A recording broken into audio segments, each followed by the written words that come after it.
And we're live. Welcome back, everybody, to Tuesday Rehearsals. As always, I'm John from Rock Branded. I have a special guest today I'm going to be interviewing. This is Mark Kaye. He is basically, you're the owner and the president of Here Now Live here in Boston. Isn't that correct, Mark? Yes, sir. All right. Why don't you tell us a little bit about what it is you do with Here Now Live and basically how people can get a hold of you and talk to you about booking gigs and so on and so forth. Okay, so we're going into our 15th year now, and what we pretty much do is I have a little bit of a staff, and I also communicate with the bands themselves. We put together the shows.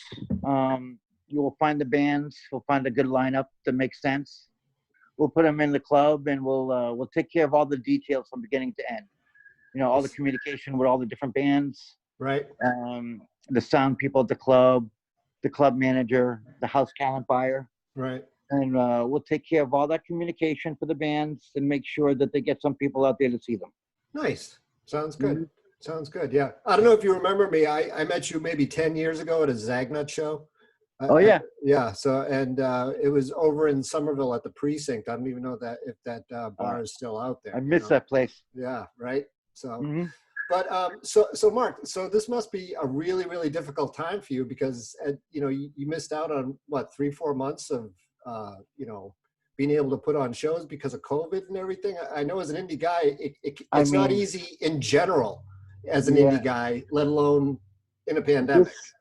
This is the longest drought of me not either going to a show or putting a show on ever in my life, and it's really frustrating. And it's really frustrating to not see musicians fight for the right to perform live. And I'm not trying to put anybody in danger or anything like that, but I think that at least put together a plan and fight for a time to get back out there before it's too late. Yeah. We've already lost 3 clubs in the city, and if it goes much further, we're going to lose a lot more. Right. There are places like Austin, they're projecting to lose 90% of their clubs by October. Jesus. And that's kind of crazy when you think about it. That's where the biggest indie festival is every year for music. South by Southwest. Yeah. So without that, it's like, what is really left in Austin, Right. So, God knows what's going to happen here in Boston, because I know in the past 30 years, we've lost a lot of clubs that hosted live music. Right. And then on top of that, now you got this. And if Austin's projected 90%, like what do you, I mean, are you hopeful for the live music scene in the future? I mean, it's a lose-lose situation right now. And I think that with what you see with the attitude of musicians who are either too scared to go back or in too much fear to play on the stage, I think it's going to change all the dynamics. Right. I think, like I said, I've been trying to rally musicians around to come up with a game plan as to what the safest way would be to get back on stage. And it just doesn't seem like anybody really wants to put a lot of time into it. I think what will succeed is like solo artists and duos. Yeah. I think that's going to be really, really big. And I think there's not enough musicians for that to happen throughout all of New England. Right. So I think that there's going to be a little bit of gap there, but I think they will succeed and make some money. Nice. Okay. As far as live bands and clubs, I don't know. I don't know if it will come back. I don't know how it will come back. I just don't know at this point, because there's really no direction from the state. Right. And musicians aren't really amped to play. Right. That sounds a little strange. I'd imagine, I know myself as a player, I haven't played live really in almost 20-30 years, but it's like I miss it all the time. Like out of one of those things that it's like I see a band play and I'm like, oh, I'm going to call my buddies up. We can book I just get these crazy, ridiculous ideas anytime I see someone playing live. I want to get the band back together again. Right. Now, let me ask you a quick question. Are you getting any kind of, is there any kind of communication going on from you with the club owners or like the bar owners or anything like that? Is there very little, from them? very little. They're all gearing up. They would be open now if they could, I think, but there's just no direction from the, Somerville, Cambridge, or Boston saying, when, how, or where. Right. and how much. I mean, everybody's ready to reduce their capacity by 50% if necessary. Right. Is what the owners are telling me. Mm-hmm. But it's just a matter of getting that ball rolling. What I've been getting is I've been getting literally almost hundreds of emails, at least 100 emails or Facebook messages from bands not really knowing what to do during this time. Right. Feeling that their live streams are uninspired. Right. It's hard to really get inspired sitting on your couch. Yeah. So I think what they're seeing is that they're having a hard time really getting an audience or relating to the audience that way. Right. And the audience is getting tired of it because there's so many of them happening. Right. Right. Yeah. So no, I can appreciate that. It's like even myself, it's, if you're not in the club setting, it's really kind of hard to kind of really get into the music when you're watching it on, like, right. It's like, it's you're busy cooking dinner or something like that. You kind of, you're half listening, you're half there. And I'm sure the revenue for everybody involved is just not there anymore because no one's buying drinks, no one's paying a cover charge, no one's buying merch. If you would, you can let some of the bands know about my podcast, because what I'm trying to do is like help change a lot of that. Even though the pandemic was unfortunate for all of us, it gave me an opportunity to kind of sit down, be at home, and just kind of like really make this thing happen and unfold. Right. So, yeah, I mean, I will definitely, once you put this out, I will make sure I promote it and everybody knows about the podcast. Sure. And it'll be cool. So, definitely. Very, very good. I've done a few of these over this time. Yeah. And there's been a lot of really positive reaction, a lot of views. Yeah. Because I've been pretty much kind of try to tell it exactly like it is. I'm pretty straightforward. I've noticed that. Yeah, that's why I wanted to have you on. I got the good report from you like way back in the day, and I just feel that online from your presence too. So. Yeah. I mean, it's really frustrating when all we can talk about right now is kind of, fight with each other about politics, which is another topic where I don't want to get into too much. But what I was disheartened with was in 2016 when Trump came in office, I was the most anti-Trump person in the world. Right. Me too. And what had happened was that I started seeing like the shiftiness of all politicians. And I started seeing a shift of musicians caring more about hating the president than writing their own music. Yes. And it's like, that was like really disappointing for me. Like they didn't even want to play live anymore. Right. They didn't want to rehearse. And it really showed, and it was really disheartening. Like, obviously, there's always those pros out there that are always going to do it right. Right. But there was a really drop in, mid-level bands that, were good musicians, were on a good path, right. but just kind of gave it up because all they care about was hating on Trump and canceling everybody out on anything they wanted to. Right. There was a bunch of musicians that I helped for 10 years, female musicians. I helped for 10 years getting them on big bills and opening up for national bands from across the country. And I made a statement about the woman that was against Kavanaugh. And yes. I didn't believe her. I thought she was a liar. That was my opinion. Right. And all these people tried to cancel me on it. And it lasted about 24 hours. Right. Didn't quite work because my reputation stands for itself. Exactly. But those musicians, I don't even think they play or write music anymore. It baffles my mind because I remember, I mean, me growing up, if you were a Republican, you could make fun of Republican presidents. No one really cared or anything. But nowadays, it's like everybody expects you to be like far right or far left. Like it's like you're like you kind of disagree with something on the far left, and everyone's like, "Oh, I bet you can't wait until Trump gets back into office." And it's like, well, no, not really. It's like I think the problem is much bigger than Trump, personally. Yeah. I think it's something that we're going to solve from the ground up, and I don't think throwing Joe Biden at this guy is helping anybody, No. I honestly felt like after Trump won, I honestly thought that there would be a massive exodus on both sides to the middle. I thought everybody could come together at that point, meet in the middle, and find a candidate that was for the people. Yeah, exactly. I mean, that makes a lot of sense to me as well. And like before he got voted in, I was telling everybody, "Oh, don't worry about it. He's not getting in." there's no way he's getting in. Hillary with her, it's like, I know she's crazy and she's got all these problems and everything like that, but she's getting in. And I assumed there was no way in hell he was going to win. I mean, Right. maybe that's just because I'm like, Me too. I grew up in a blue state my whole life. So it's like, it's always been, you just know what you know. Yeah, And, I mean, I'm still a registered Democrat, right. Yeah. Yeah, So, me but I too. don't believe in really either side at this point. Okay, so let's move Anyway, on. yeah, all right, yeah. So,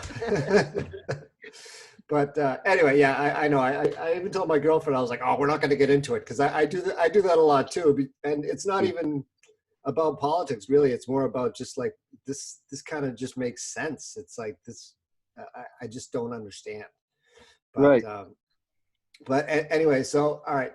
So why don't we why don't you tell me a little bit about some of the types of music that was popular in Boston before this all hit, and like, do you book a ton of cover bands, or is it more originals? Like, what exactly? The thing is, before COVID happened, man, it was so enlightening to see so many clubs get naturally packed on their own, not just because they were friends of the bands. Right. Yep. The music scene was really coming back in full force. It was beautiful. Nice. So many bands recording and releasing great records, and clubs were packed. Like, you wouldn't think, on a night you go in there thinking, man, it's going to be a dead night. There's not a lot of advanced ticket sales, and I don't know if anybody was really doing their work. And the next thing you know, by 9 o'clock, it was jam-packed out the door, and it was just really refreshing to see that it was all coming back full circle here. Right. I hope it does, because Boston has been often, I think, horribly overlooked in the whole grand theater of like rock and just pop music in general. Yeah. Like, Boston's always had a lot of really great bands, even back in the day, like in the A's and stuff. Like, yeah. And it's, I mean, believe it or not, there's been a lot of bands that have come out of Boston over the last decade. Right. And they were, medium level over here, but once they left, they blew up and really took over the world, Right. Yeah. So, you still had that. The problem was you had to leave here to get it.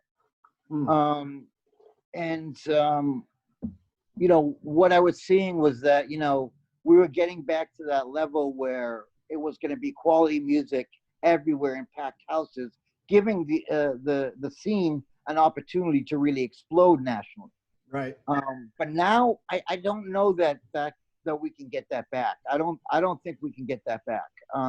I think that now, I have a lot of these owners of these clubs. They own residential and commercial real estate around the city. Right. And their places are empty. They can't rent out apartments in Somerville or Cambridge at half price. Right. And same thing with their commercial buildings. So, I just don't know, like, with the safety issues that's happening. I mean, I think the pandemic was really hard to see people stuck in Boston not being able to do anything. Right. And then add the violence that came after that. And not a lot of people are going to feel safe going into the city to see shows. I think you're going to see more scenes spread out, more and bigger scenes spread out in the suburbs. Right. Okay. Oh, so, well, that's kind of promising. So, I mean, you'd like to have it in the city, but that seems to be the way Boston's been going anyway. I mean, I grew up in Dorchester, and it was like, you were just a city kid. And it was almost like you were kind of stuck in that city. And then all of a sudden the city became like, the property values in the city went insane. Everyone sold and moved to the suburbs. And then it became like a mini New York, like, and really quick, and I mean, there's some good to it and there's some bad to it. And I think what you just said kind of sums up the bad, is that they're going to lose a lot of good talent just moving out to the suburbs. And, why not? I mean, absolutely. There's a lot of great, like, breweries and clubs that were, sprouting out in these suburbs. Hopefully they make it through this. Right. If they do, it will be really, really, I think, satisfying for, people who've moved out there, right. Who want a piece of that city feel. I think I'm gonna be able to get it over there. You know? Yeah, I live in Weymouth. We have a really cool brewery up the street here and stuff that does, it's a nice little cultural thing going on out here, very similar to what happened to like Alston, Brighton, and Cambridge back in the Yeah. late 80s, early 90s. So, for older But guys, you know what I mean? Again, what I had seen happening in Boston prior to this, I hadn't seen in about a decade. Right.